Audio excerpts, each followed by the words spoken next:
Hello students, today we will discuss the making of Germany and Italy, जो कि हमारे history के chapter the idea of nationalism in Europe का ही सब topic है। ठीक है, आज हम उसको डिस्कस करेंगे। ओके, सो बेसिकली हम आज के लेक्चर में क्या डिस्कस करने वाले हैं कि जर्मनी एंड इटली दोनों की यूनिफिकेशन कैसे हुई, कैसे इनको नेशन स्टेट बनाया गया। ठीक है, इनको यूनिफाई कैसे किया गया, आज हम उसके बारे में डिस्कस करेंगे। फर्स्ट है, can the army be architect of the nation? क्या आर्मी जो है वो नेशन की आर्किटेक्ट बन पाई?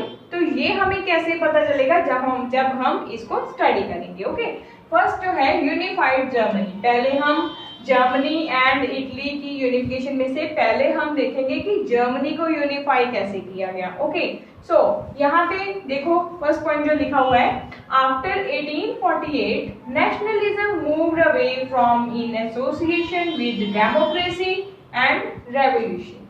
मीन्स की 1848 के बाद नेशनलिज्म जो है वो मूव कर गया किसके एसोसिएशन के साथ?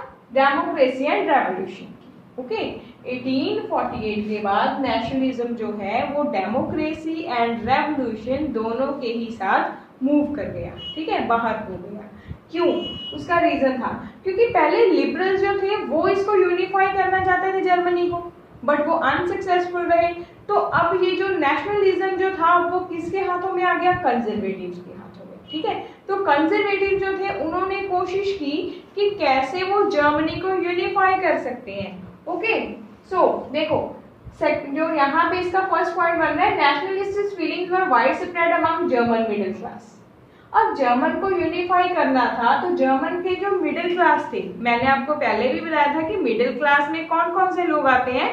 बिजनेसमैन, और इसके अलावा जो मिडिल क्लास एजुकेटेड वर्कर्स हैं, ठीक है, वो आ जाती है, पीजेंट्री क्लास आ जाती है इसमें। ठीक, और इसके अलावा प्रोफेशनल्स आ जाते हैं। तो ये लोग चाहते थे कि नेशनलिज्म को लाया जाए, ठीक है, और जर्मन को यूनिफाई किया जाए। तो वो फीलिंग जो थी इन लोगों के मन में चल रही थी।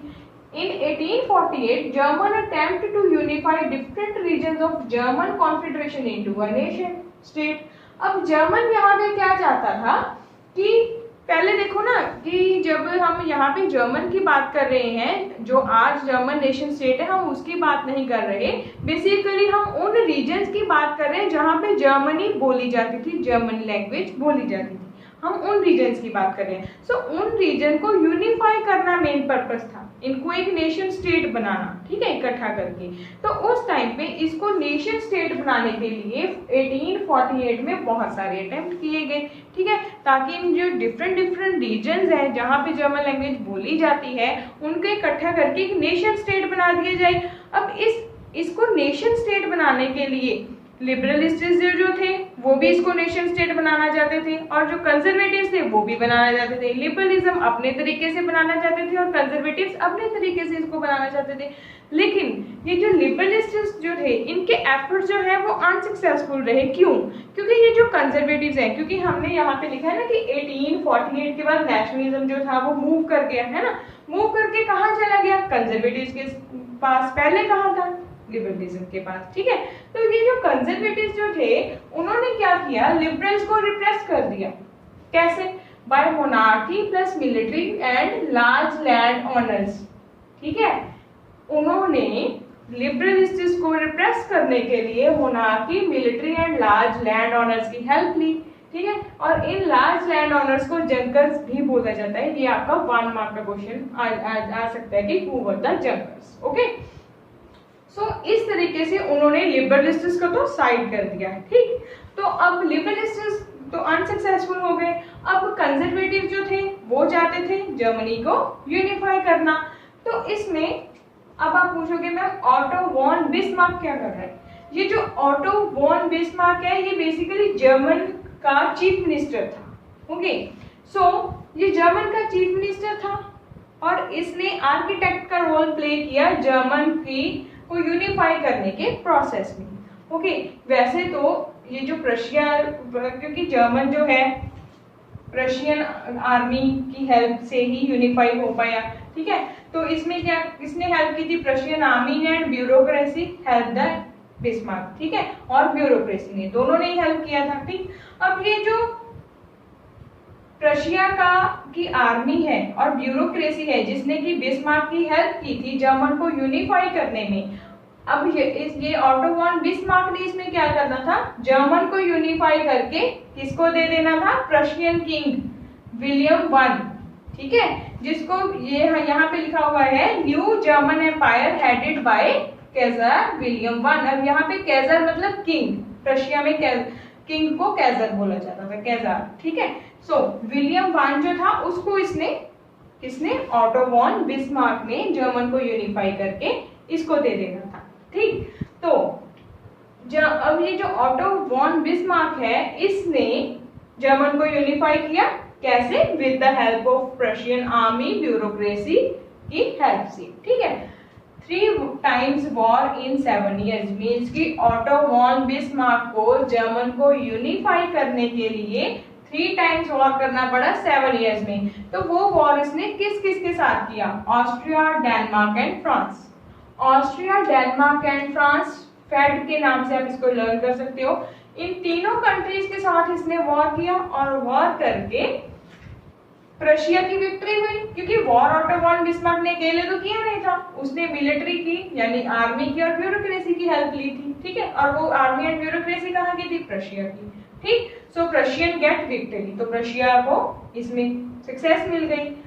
प्रोक्लेमेशन सेरेमनी, अब जो प्रोक्लेमेशन सेरेमनी क्या है, जब ऑटो वॉन बिस्मार्क ने वॉर को जीत भी लिया और फिर उसके बाद जर्मनी को यूनिफाई कर दिया, यूनिफाई करने के बाद ये किसके पास गया, जर्मन, ये जो था जर्मन एम्पायर यानी कि जर्मन एम्परर जो बनने वाला था कैजर विलियम वन यानी कि किंग विलियम वन, उसके पास गया और उसको बोला, राजा साहब मैं आपके लिए जर्मन को यूनिफाई करके ले आया हूं, ठीक है। तो उस टाइम पे प्रोक्लेमेशन सेरेमनी रखी गई।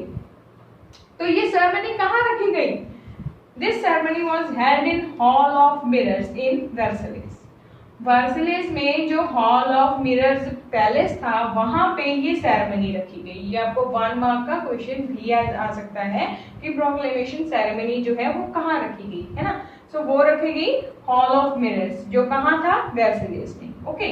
The new state with Prussian dominance, अब जर्मनी जो था न्यू नेशन स्टेट बन गया जिसको डोमिनेंट कौन कर रहा था, प्रशिया, ओके। और उसके बाद जब ये प्रशियन डोमिनेंस हुआ, ये हुआ 1871 में, ठीक। सो 1871 में ये जर्मन जो था, जर्मन बिकेम यूनिफाइड, और चाहे आप यूनिफाइड कह लो और चाहे आप कह सकते हो कि ये नेशन स्टेट बन गया, ओके। ये नेशन स्टेट बना 1871 में और 18 जनवरी 1871 में हॉल ऑफ मिरर्स में, वर्सलिस में हॉल ऑफ मिरर्स में ये सेरेमनी जो थी वो रखी गई, ओके।